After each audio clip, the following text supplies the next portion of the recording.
The emergency beacon shattered the silence of the Coalition Council chambers at 0347 hours, Galactic Standard Time. Chancellor Vorath of the Zerine Empire materialized first, his crystalline form refracting the harsh emergency lighting into fractal patterns across the chamber walls. Within minutes, representatives from all 7 Coalition species flickered into existence around the circular table, holograms transmitted across light years of space. This better be worth interrupting my regeneration cycle, growled Ambassador Krell, her chitinous plates clicking with irritation. Admiral Theros, the Centauri representative, didn't waste time on pleasantries. His 4 eyes blinked in sequence as he brought up the display.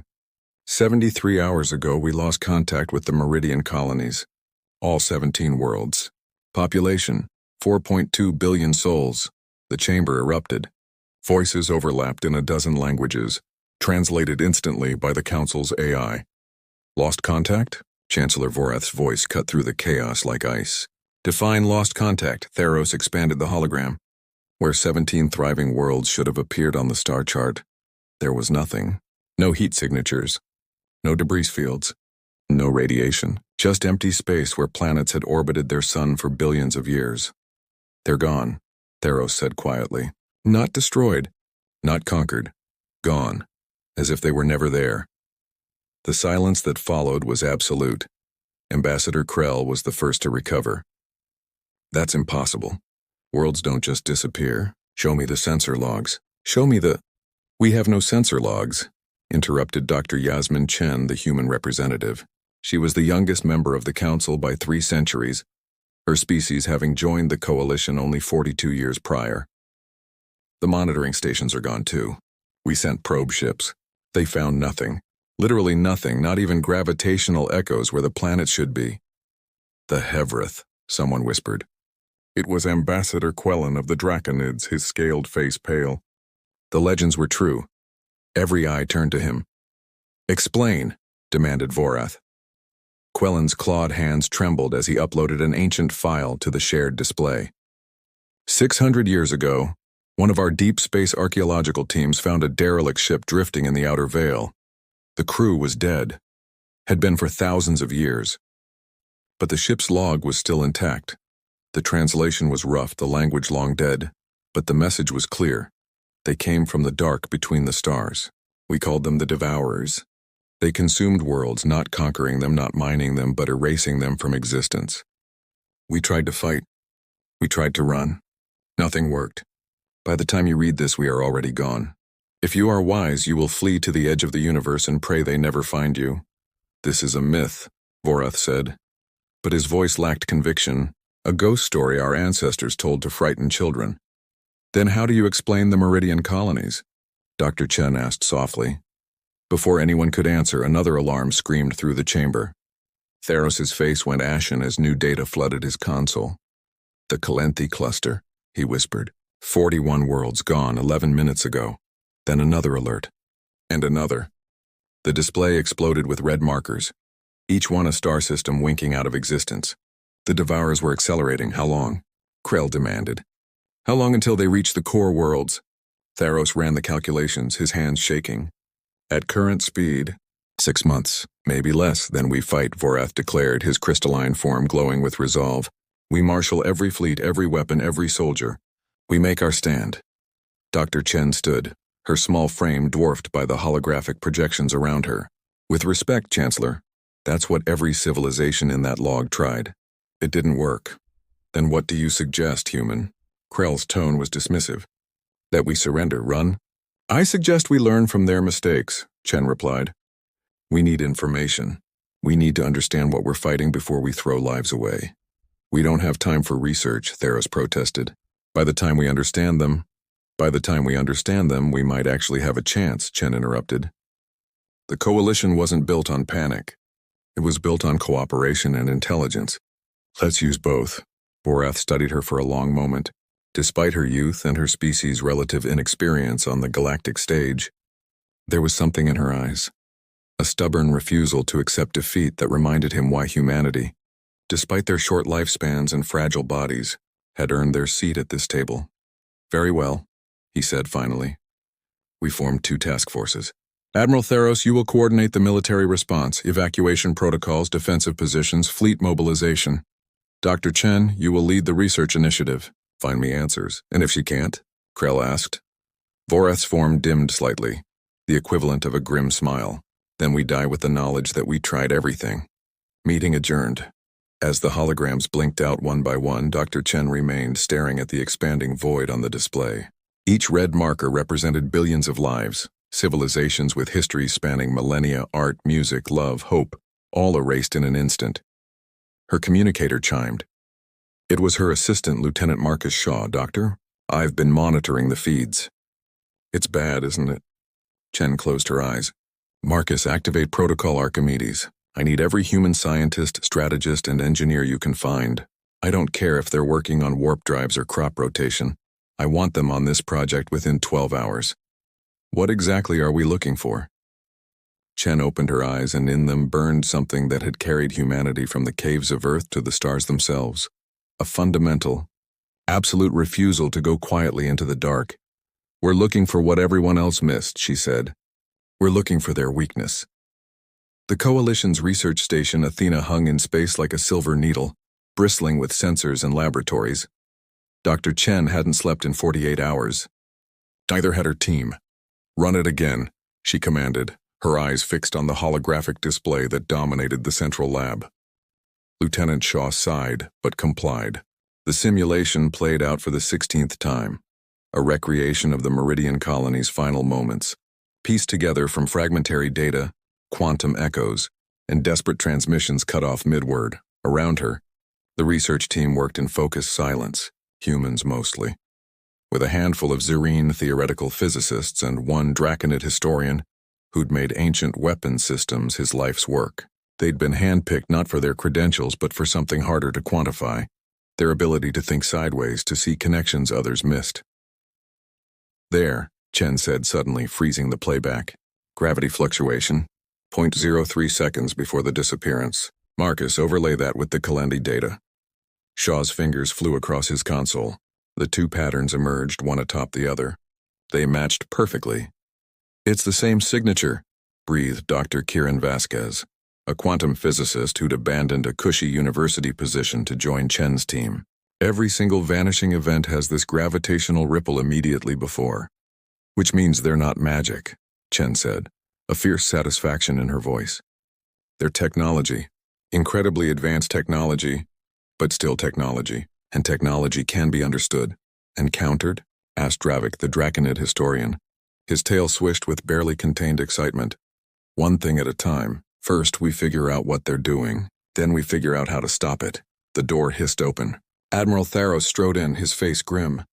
Dr. Chen, we need to talk. She followed him to the observation deck. Through the viewport, she could see the Coalition defense fleet assembling.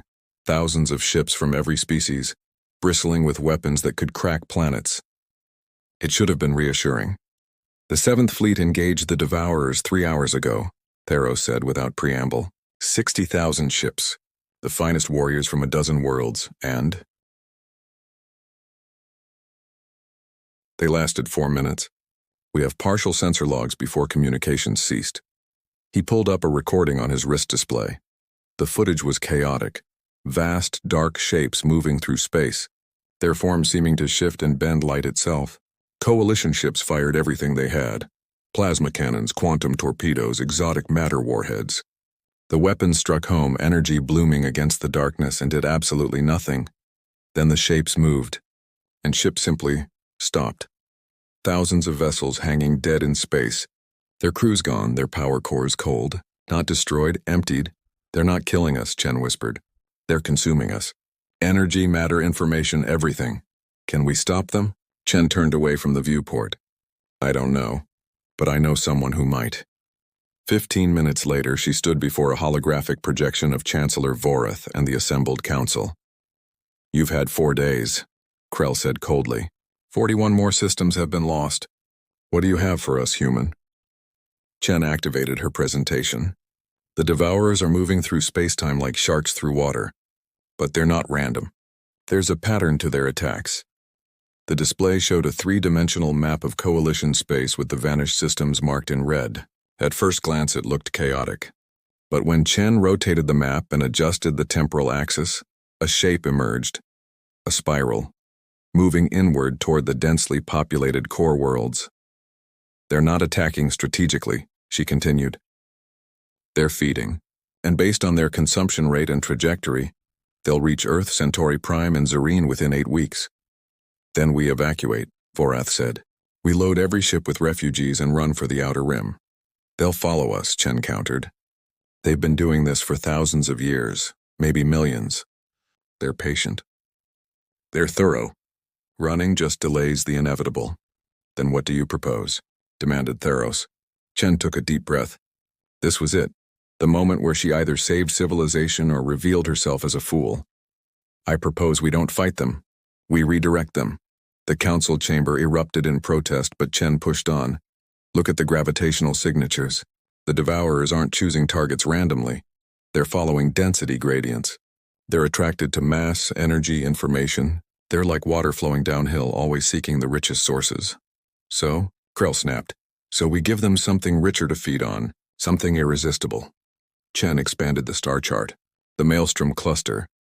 3 supermassive black holes orbiting each other at the galaxy's edge. 50 million times the mass of a typical star, churning space-time into an incomprehensible knot. Enough gravitational energy to satisfy the Devourers for 1,000 years.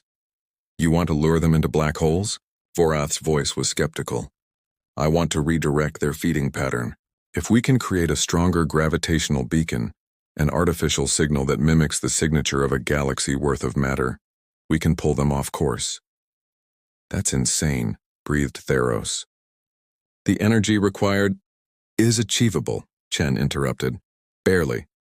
We need to network every power core in the coalition, every reactor, every sun tap, every quantum battery. We'd be defenseless. If this doesn't work, we lose everything anyway. Silence fell over the chamber. Finally, Ambassador Quellen spoke, his ancient voice thoughtful. In the old legends, when the Devourers came, the civilizations tried to fight them with weapons. But there was one story, one fragmentary tale, of a species that tried something different. They built a beacon, a false star that sang in frequencies the Devourers couldn't resist. What happened to them? Krell asked. Quellen's expression was grim. The legend ends there. We assumed they failed like everyone else. But what if, he turned to Chen, what if they succeeded? What if they're still out there because the Devourers moved on to follow their beacon? Chen felt a chill run down her spine. It was a wild theory built on fragments and hope, but it was also the only theory they had. There's one more thing, she said quietly. If this works, if we redirect the Devourers toward the Maelstrom, we can't just let them go. Black holes are traps, not prisons. Eventually, they'd escape and resume hunting. We need to make sure they stay trapped. How? Vorath asked. Chen's smile was cold. We collapse the beacon on top of them. Create a gravitational cage so dense that even the Devourers can't escape. It'll take every ship, every weapon, every ounce of coordinated effort we have. One shot, no second chances. The council members looked at each other. It was madness. It was impossible. It was also the only plan they had. Motion to proceed, Vorath said formally. One by one, hands, claws, and crystalline appendages rose in agreement. Then we'd better get started, Chen said. We have 8 weeks to build a trap for gods. The galaxy held its breath. Across 700 worlds, power cores hummed to life in synchronized harmony. Orbital platforms that had generated energy for cities now redirected their output to the network. Sun taps, massive Dyson harvesters that drank power from living stars, pulsed in unison. Even civilian reactors, the ones that powered homes and hospitals, were integrated into the vast web humanity had designed. Dr. Chen stood on the bridge of the Indomitable, the Coalition's flagship, watching the master display. 8 weeks had passed in a blur of equations, arguments, and desperate construction. The Devourers were now only 12 light-years from Earth, leaving a growing void in their wake. Network status? She asked. Lieutenant Shaw checked his console. 97% online. We lost the Tertian system 3 hours ago, but redundancies are compensating. The beacon is ready. Chen nodded, her throat tight. The Tertian system had held 6 billion souls. Now it was just gone. Added to the hundreds of billions already lost. The number had stopped feeling real weeks ago. Numbers that large became abstract, meaningless. But Chen forced herself to remember that each digit represented someone's mother, someone's child, someone's dream of tomorrow. She couldn't let them down. Admiral Theros, what's the fleet status? The Centauri commander's hologram materialized beside her. Behind him, she could see his bridge crew working with controlled urgency. Every operational ship in the Coalition is in position around the Maelstrom cluster. We're talking about 40,000 vessels. Everything from dreadnoughts to cargo haulers with jury-rigged weapons. If your plan works and we need to spring the trap, we'll be ready. And if it doesn't work? Theros' 4 eyes met hers steadily. Then we gave everything we had, and at least we'll die together. Chancellor Vorath's crystalline form appeared in the holographic array. Dr. Chen, the Council has asked me to convey their faith in your work. Whatever happens in the next hours, know that humanity has proven itself a worthy member of the Coalition. Your creativity, your refusal to accept the impossible, it has given us hope when we had none. Chen felt tears threatening and blinked them back. Thank you, Chancellor.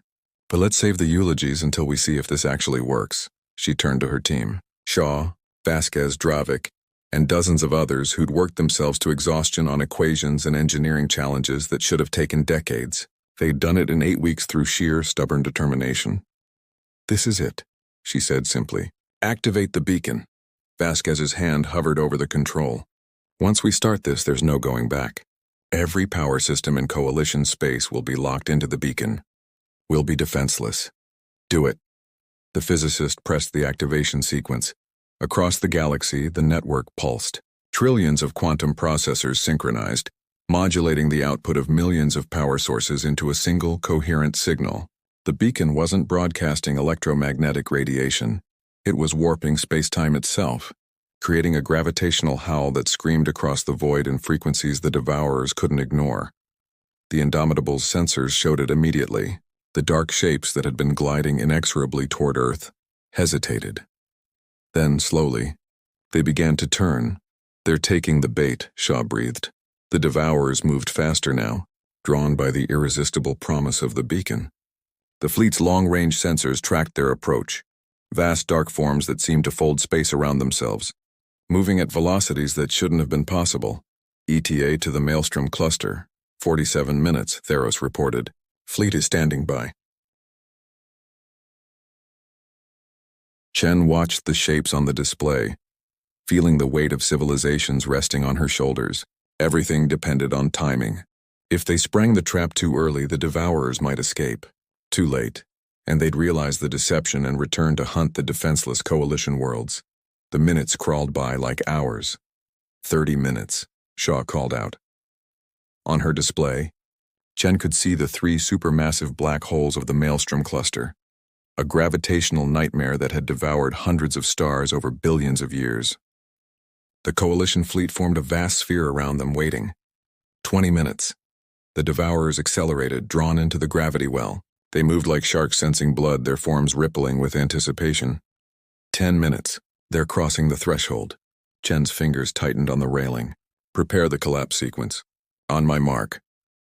The Devourers reached the beacon's center point, a precisely calculated position where the gravitational forces of all 3 black holes intersected. For a moment they seemed to pause as if sensing the trap.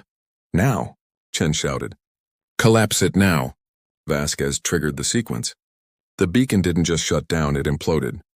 Every networked power source reversed polarity simultaneously, creating a gravitational shockwave that rippled through spacetime like a tsunami.